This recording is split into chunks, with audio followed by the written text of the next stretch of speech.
They say twins share a bond that no one else can understand. A silent language. A heartbeat that seems to sync with your own before you even learn how to speak. That's what I believed my whole life. Until the day I found a message on my sister's phone that changed everything I thought I knew about her. My name is Elena, and for 29 years, I thought my twin sister, Sophia, was my best friend, my protector, my other half. We were born 11 minutes apart. She always joked that those 11 minutes made her the wiser one. I used to laugh at that. Now, when I think about it, those 11 minutes feel like the beginning of a lie that would last almost a decade. Because the woman I trusted more than anyone else on this earth had been quietly destroying my life, piece by piece, for years. And I never saw it coming. Not once. This is not just a story about two sisters. This is a story about trust. How it's built slowly, brick by brick, and how it can be torn down in a single night by the person you least expect. It's about a woman who smiled at me every single day while working behind my back. And it's about what happens when the truth, no matter how long it hides, finally comes out into the light. If you've ever trusted someone with your whole heart, only to find out later that they were never who you thought they were, then stay with me. Because by the end of this story, you might look at the people closest to you a little differently. This is the story of how my twin sister betrayed me for years, and how the truth finally caught up with her. To understand how deep this betrayal cut, you need to understand how close Sophia and I once were. We grew up in a small house on the edge of town, raised by parents who worked hard but never had much extra to give. Because of that, Sophia and I learned early on to depend on each other. We shared clothes. We shared secrets. We even shared birthday cakes, since our parents could only afford one for both of us. People often couldn't tell us apart. Teachers would mix up our names. Friends would wave at the wrong twin. But instead of it being annoying, we turned it into a game. If one of us forgot to do homework, the other would sometimes cover for her. If one of us had a broken heart, the other would sit up all night listening. I used to tell people, Sophia isn't just my sister. She's my built-in best friend. And I meant every word of it. When we became adults, our paths looked similar for a while. We both moved to the same city. We both worked hard to build our own lives.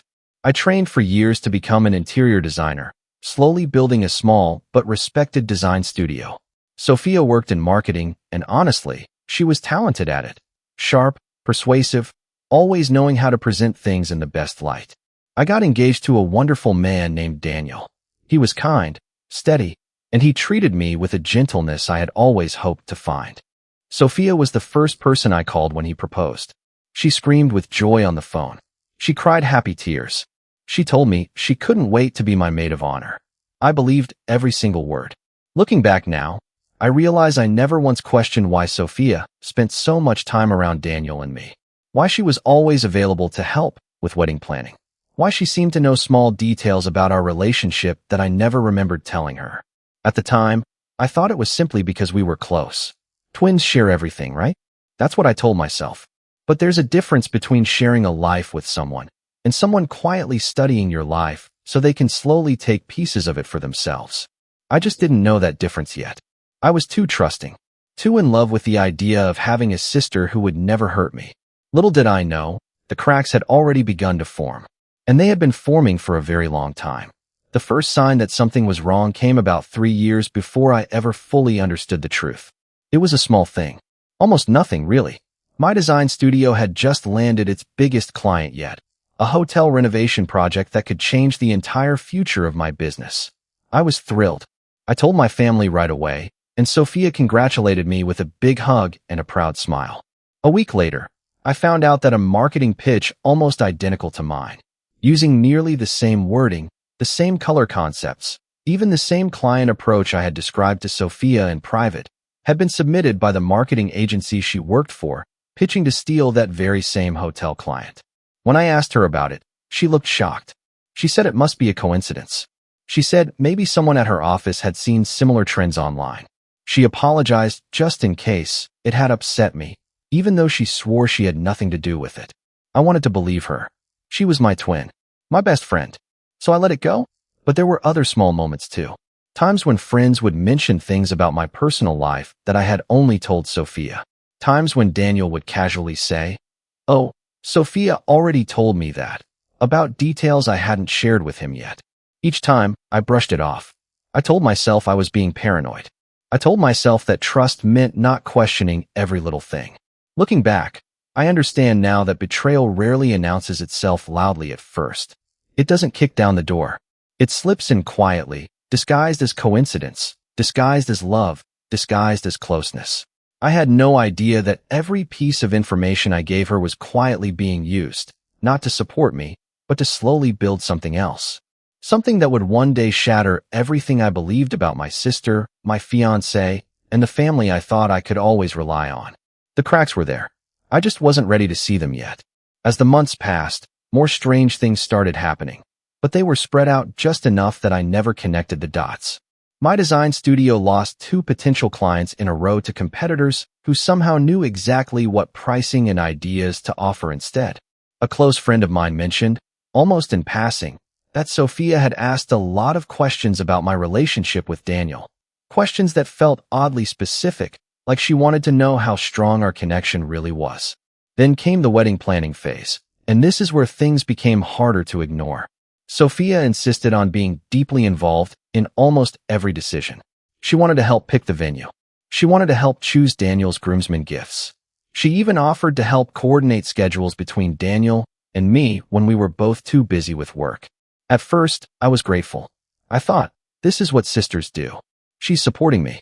I didn't realize that with every task she took over, she was also gaining more access, more private moments with Daniel, more insight into our relationship, more control over details I should have been handling myself.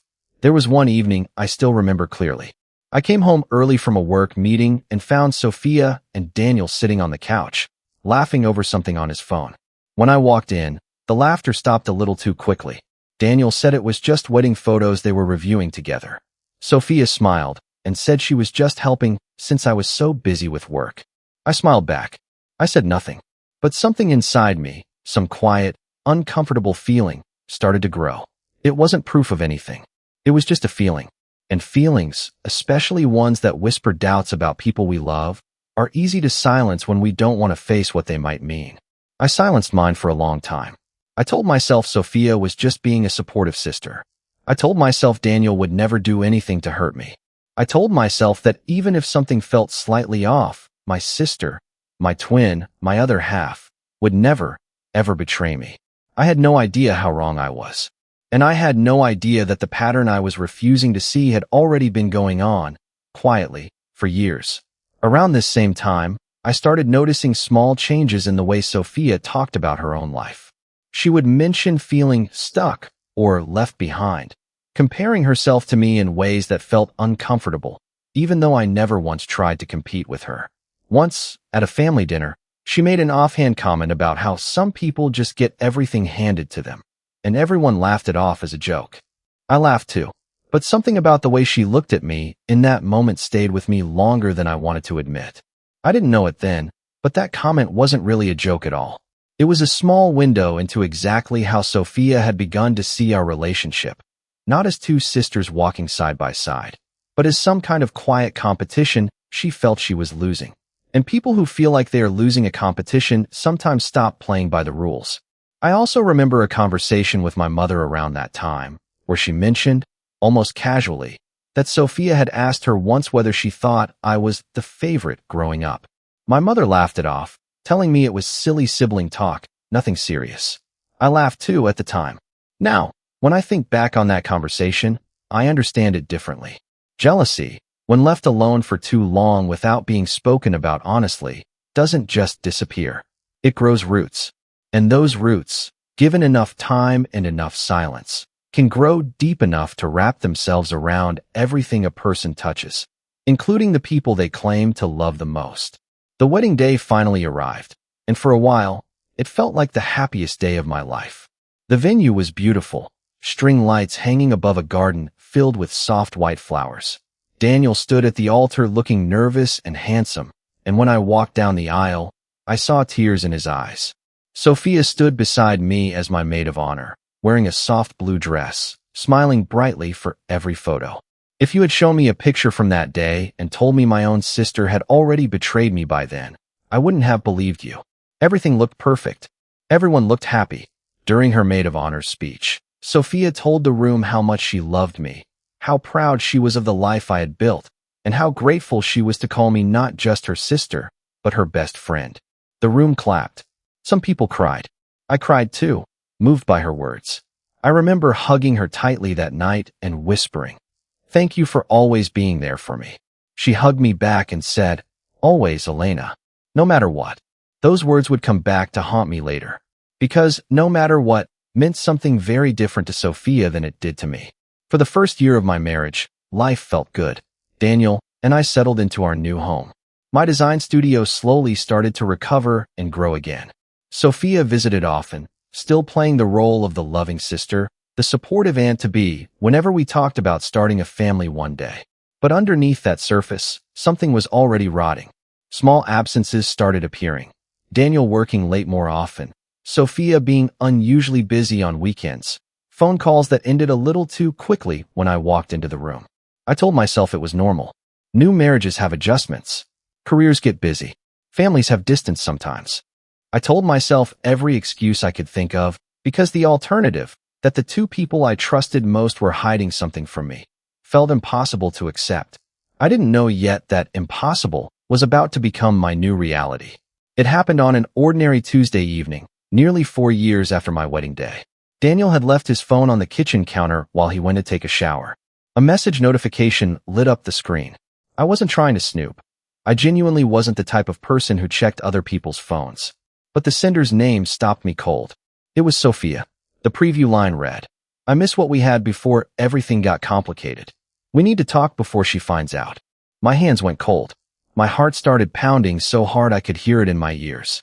I stood frozen in the kitchen for what felt like forever, staring at those words, praying there was some innocent explanation. There wasn't.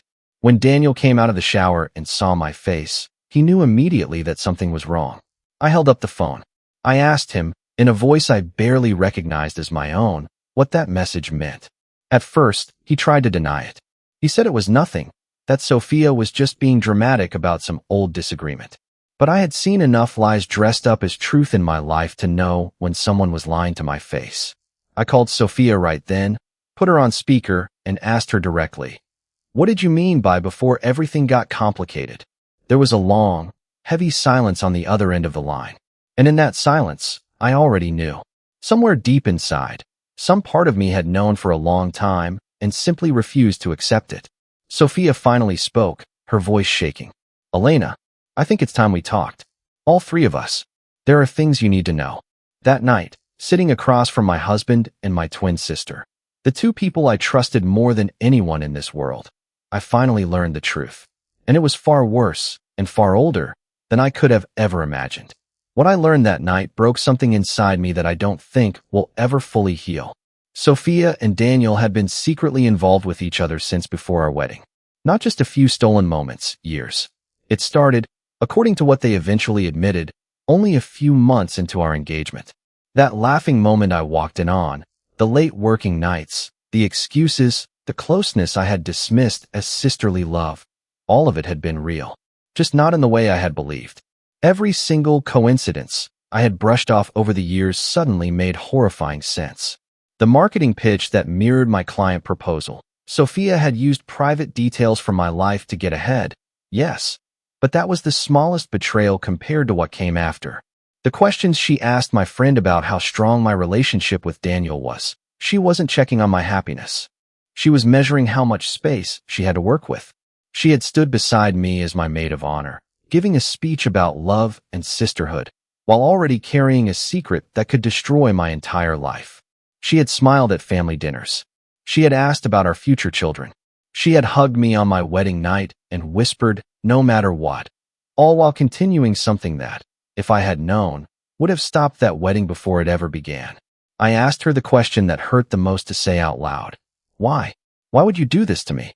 I'm your sister." Her answer still echoes in my mind. She said she had always felt like she lived in my shadow, that I was the one who seemed to have everything figured out, the stable career, the loving partner, the confidence she felt she never had. She said that being close to Daniel made her feel, for the first time, like she had something that was truly hers, even though deep down she knew it was wrong. It wasn't an excuse. It wasn't a reason that made any of it acceptable. It was simply the truth of a jealousy that had been quietly poisoning her for years. A jealousy she never once had the courage to speak to me about honestly. Instead, she chose to take, secretly, piece by piece, everything she believed I had that she didn't. I sat there in silence, staring at two people who had shared some of the most important moments of my life, and I realized I didn't know either of them at all. I kept asking questions that night, even though every answer felt like a fresh wound opening. I needed to know how far back it truly went, how deep the roots of this lie had grown while I was busy living my life in blissful ignorance. Daniel admitted, quietly, that there had been a trip he took for work 3 years into our marriage. A trip I remembered clearly, because I had been the one who packed his bag and kissed him goodbye at the door, telling him to travel safe. Sophia had coincidentally also been in that same city for a marketing conference. What I had believed was simply an overlapping schedule between siblings turned out to be something else entirely. There was a family trip we had all taken together 2 summers before, a trip I still had photographs of hanging in my old apartment. The 3 of us laughing on a beach, Sophia's arm wrapped around mine, Daniel snapping the picture. I remembered that trip as one of the happiest weeks of my life. Now I understood that behind almost every smile in those photographs, something else had been quietly happening whenever I wasn't looking. The betrayal wasn't a single moment of weakness. It was a slow, deliberate pattern, stretched across years, hidden behind ordinary family moments that I had trusted completely. And that, more than anything else, was what broke my heart the most. Not just what they had done, but how skillfully, how patiently, they had done it while looking me directly in the eyes. For weeks after that night, I felt like I was moving through fog. I couldn't sleep. I could barely eat. Every memory I had of my marriage, every warm memory I had of my sister, now felt tainted, like looking at old photographs and realizing the smiles in them were never fully real. I moved out of the home, Daniel, and I shared. I stopped answering Sophia's calls and messages, though she tried, again and again, to explain, to apologize, to somehow make it right. Our parents were devastated when they learned the truth, torn between 2 daughters who had once been inseparable, now standing on opposite sides of a broken family. There's a particular kind of pain that comes from being betrayed by someone who shares your blood, your face, your childhood memories. It's not just heartbreak. It's a complete rewriting of your own history. Every birthday we celebrated together, every late-night conversation, every promise she made to always be there for me. I had to look at all of it differently now, wondering how much of it had been real, and how much had simply been Sophia playing a part while quietly building a life stolen from mine. For a while, I let the sadness consume me. I cried more in those weeks than I had in my entire adult life. I questioned everything about myself. Was I not enough? Had I done something to deserve this? Why hadn't I seen the signs sooner? But slowly, somewhere underneath the sadness, something else started to grow. Not sadness anymore. Something sharper. Something clearer. Anger. Not the kind of anger that makes you scream and break things. A quiet, steady anger, the kind that settles into your bones and makes you realize you deserve better than silence and secrets. The kind that makes you stop asking, why did this happen to me, and start asking, what am I going to do about it? I realized that Sophia and Daniel had spent years building their secret on the foundation of my trust, believing I would never find out, believing I was too soft, too trusting, too blind to ever see the truth. They were about to learn how wrong they were. I wasn't going to scream. I wasn't going to beg for explanations anymore. I was going to make sure that the truth, the full truth, came out for everyone to see. Not out of revenge for the sake of revenge, but because 2 people who had spent years lying to my face did not deserve to keep hiding behind my silence any longer. During those weeks of quiet planning, I spent a lot of time simply sitting alone in my new apartment, staring at the ceiling, replaying every memory I had of Sophia and me growing up. I thought about the little girl who used to crawl into my bed during thunderstorms because she was scared of the noise. I thought about the teenager who cried on my shoulder after her first heartbreak. I thought about the young woman who stood beside me at my wedding, smiling for the cameras. It was strange, grieving someone who was still alive. But that's exactly what it felt like, mourning the sister I thought I had, while sitting across the table from the sister who actually existed. 2 very different people wearing the same face. I also had to be honest with myself about my own healing. I spoke to a counselor for the first time in my life during this period, Someone who helped me understand that my anger wasn't something to be ashamed of, and that wanting the truth to be known publicly wasn't cruelty. It was simply refusing to protect people who had never protected me. She said something to me in one of our sessions that I still think about often. She said, "You are allowed to stop carrying the weight of their secret. It was never yours to carry in the first place." That single sentence gave me permission to stop feeling guilty for wanting to speak the truth out loud. And from that point forward, my plan wasn't driven by rage anymore. It was driven by clarity. I want to be clear about something before I tell you what I did next. My plan was never about destroying anyone's life out of blind anger. It was about exposing the truth, a truth that had already caused so much damage while hidden in the dark. I believed, and I still believe, that the people around Sophia and Daniel deserved to know who they really were. The first thing I did was gather every piece of evidence I could find, calmly and carefully. I saved messages. I collected timelines. I spoke quietly with a few trusted friends who, once I opened up to them, admitted they had noticed small things over the years too. Things they hadn't wanted to say anything about, afraid of how I might react, or simply because they weren't fully certain what they were seeing. I also reached out to a lawyer to fully understand my rights regarding the marriage, the shared finances Daniel and I had built together, and how to protect myself moving forward. I was not going to walk away from this broken and empty-handed. I was going to walk away informed, protected, and in control of my own future. Sophia worked at a well-respected marketing firm, a place where her professional reputation meant everything to her. Daniel came from a family that valued appearances deeply, a family that had always seen me as the stable, loving addition to their son's life. Both of them had built comfortable little worlds where their secrets stayed hidden, where people admired them without knowing the truth beneath the surface. I didn't need to invent lies or exaggerate anything. The truth itself was powerful enough. I decided that the best way to expose everything wasn't through anger or public shouting matches, but through calm, undeniable truth, delivered at the moment they least expected it, in front of the very people whose respect they had worked so hard to keep. Our family had already planned a large gathering for our parents' upcoming wedding anniversary, a milestone celebration with extended family, close friends, and yes, both Sophia and Daniel would be there, still trying to hold on to some fragile hope of forgiveness from the family. I decided that was where the truth would finally come out. Not hidden in private conversations anymore. Not whispered behind closed doors. Openly, honestly, in front of everyone who had been kept in the dark for far too long. It was time for the truth to stop hiding in the shadows Sophia and Daniel had built for it. The anniversary celebration was held in a warm banquet hall filled with soft lighting and the quiet hum of family conversation. Our parents sat at the head table, smiling, unaware of what the evening would bring. Relatives I hadn't seen in years mingled with old family friends, sharing memories over dinner. Sophia arrived looking nervous but composed, clearly hoping the evening would pass quietly. Daniel sat a respectful distance away, having already moved out of our shared home weeks earlier, still technically my husband on paper, though we both knew what was coming. I waited until after dinner, when our father stood to give a toast about love, family, and the importance of honesty between the people we hold closest. It was, in some strange way, the perfect moment. When he finished, I stood up as well. My hands were steady, though my heart was pounding. I asked for everyone's attention, just for a moment, saying I had something important to share with the family. I didn't raise my voice. I didn't cry. I spoke clearly and calmly, the way I had practiced quietly to myself for days. I told them the truth, that my husband and my twin sister had been secretly involved with each other for years, since before my wedding day, continuing quietly through my marriage, hidden behind smiles, hugs, and made of honor speeches about love and sisterhood. The room went completely silent.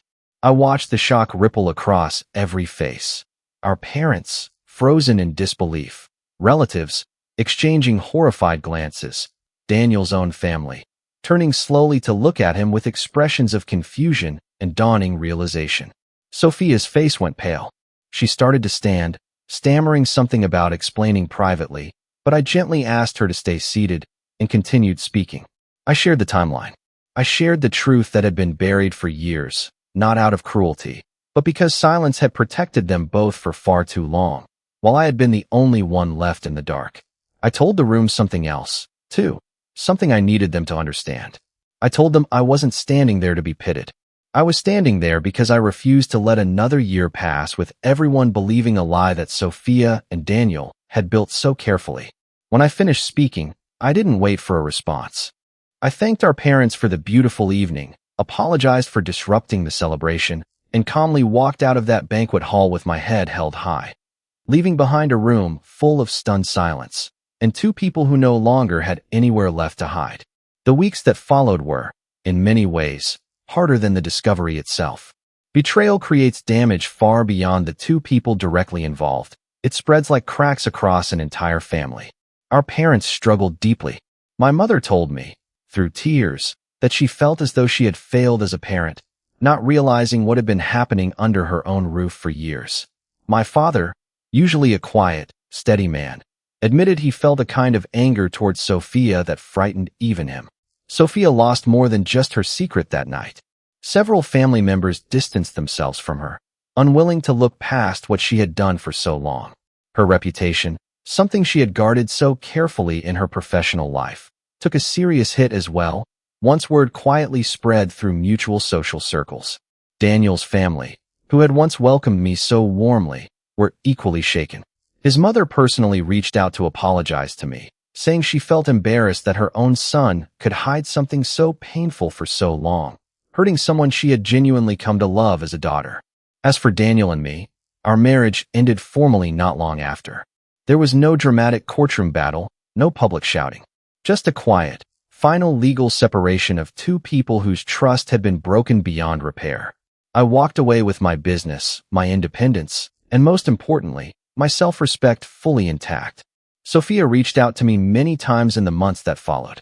Long messages, tearful phone calls, genuine attempts, I believe, at real remorse. And in time, though the wound has never fully disappeared, I did allow a small, careful space for her back into my life. Not the same relationship we once had, but something honest, something rebuilt slowly on a foundation of accountability rather than blind trust. There were nights during that period when I genuinely didn't know whether I was making the right choice by letting her back in, even a little. Friends had different opinions. Some told me I was being far too forgiving after everything she had done. Others told me that family, even broken family, was still worth trying to repair. In the end, I didn't make the decision for anyone else's approval. I made it because I needed to know, for my own peace of mind, whether the sister I remembered from childhood still existed somewhere underneath the person who had hurt me so deeply. Daniel, however, I chose to fully release from my life. Some bridges, once burned by years of deception, simply cannot be rebuilt the same way. What I learned through all of this is that revenge, real revenge, isn't about destruction for its own sake.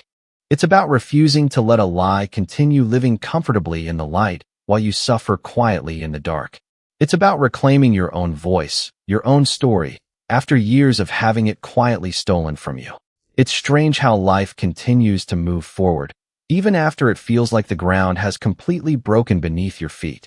1 year after that night in the banquet hall, I found myself sitting in the same kitchen where I had first discovered that message on Daniel's phone, except now it was my kitchen, in my own apartment, decorated exactly the way I wanted it, with no one else's opinion shaping the walls around me. My design studio had grown enough that I was able to hire 2 junior designers to help manage the workload. I took on a project that year that I never would have imagined possible before, redesigning a small community center in the same neighborhood I grew up in, a project that meant more to me than any luxury hotel contract ever could.